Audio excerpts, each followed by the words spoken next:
I wasted 2 years following gym advice that science proves is completely wrong. Here are the 5 myths that are actually killing your gains. Myth number 1. Cardio kills your muscle gains. Every gym bro tells you to avoid cardio like it's poison.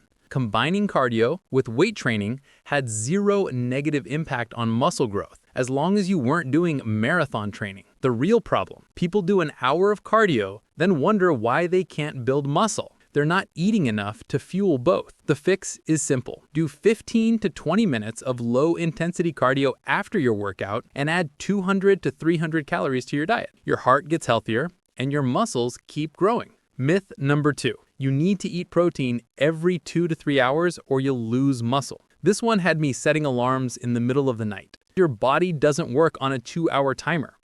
What actually matters is your total protein intake for the day. Whether you eat it in 3 meals or 6 meals, your muscles don't care. The real number you need: 0.8 to 1 gram of protein per pound of body weight, spread across the day however you want. I switched from 6 meals to 3, saved hours of meal prep, and saw 0 difference in my gains.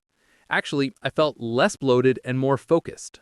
Myth number 3. The soreness trap. No pain, no gain. If you're not sore, you didn't work hard enough. This myth keeps people injured and burnt out. Here's the truth. Muscle soreness measures tissue damage, not muscle growth. They're not the same thing. Muscle growth happens with progressive overload, gradually lifting heavier weights or doing more reps. Soreness just means your body isn't adapted to that movement yet. After a few weeks, the soreness disappears, but the gains keep coming. So stop chasing soreness. Chase progressive overload. Add 5 pounds to the bar. Do 2 more reps. That's what builds muscle. Myth number 4. The fat burning zone. This one sounds scientific, so people believe it. Yes, low-intensity cardio burns a higher percentage of fat, but high-intensity cardio burns more total calories, which means more total fat burn. Think about it. Would you rather burn 60% of 200 calories or 40% of 500 calories? Do the math. High intensity wins. Plus, high intensity intervals boost your metabolism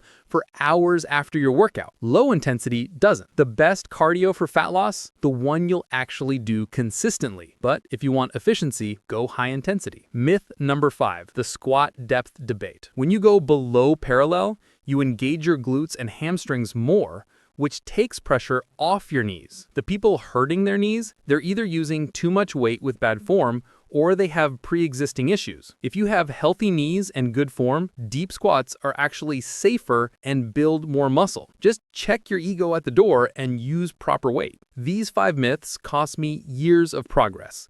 Don't make the same mistakes. Hit subscribe. I'm breaking down 1 myth every week. Drop a comment telling me which myth you believed. No judgment, we've all been there.